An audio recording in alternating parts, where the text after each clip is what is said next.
Kua tai te wā o te krihimete, he wā kia tuku aroha. Merry Christmas, everybody. Even though it's been a crap year, hopefully next year's the best. It feels awesome, really, you know, because I sort of can relate to them, sort of growing up when I was a kid, you know. Sort of had to go out and look for food and, you know, hunter-gatherers sort of thing.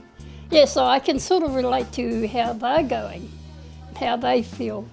Even though some of them are whakama, but they still come through, you know, and you can't help but feel sorry for them.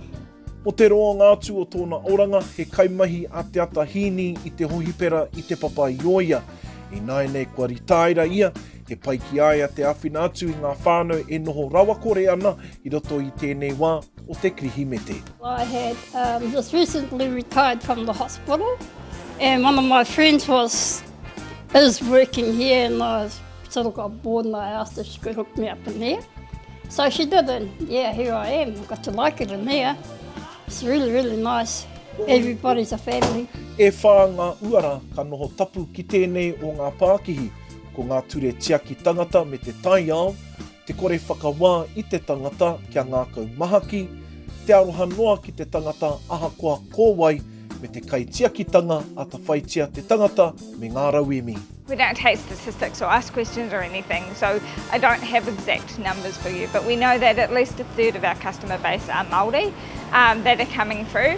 One of the things that we have been able to do in the last few months is build on our relationship with the local iwi, the rangatane iwi, and different groups within Te Tihi who, particularly during the lockdown, they did some stand-up stuff to make sure that they got food out to the whānau and that they are connected with, and I think that was really special because those are relationships that we not only build on but can maintain going forward.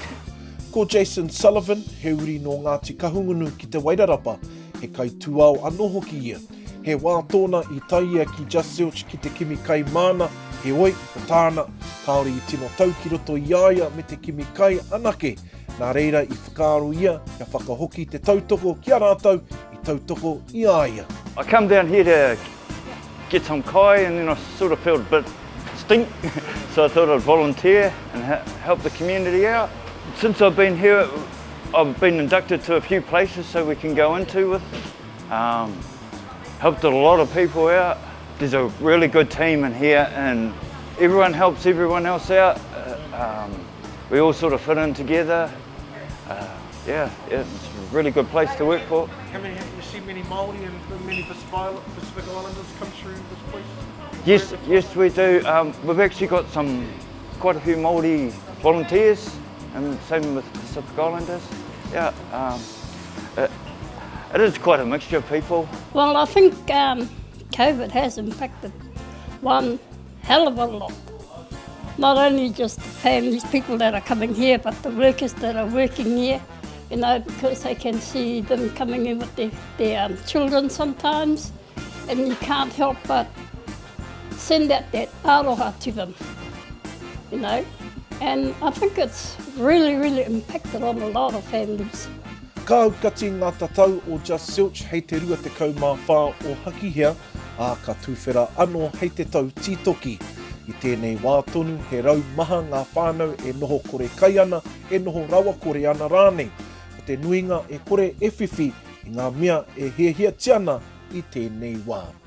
Nō reira e te iwi e, mai te whānau o te reo o Te Uru, nei rā te mihi maioha kia koutou i roto i tēnei wā o te krihimete. Te mehemi, te reo o Te Uru.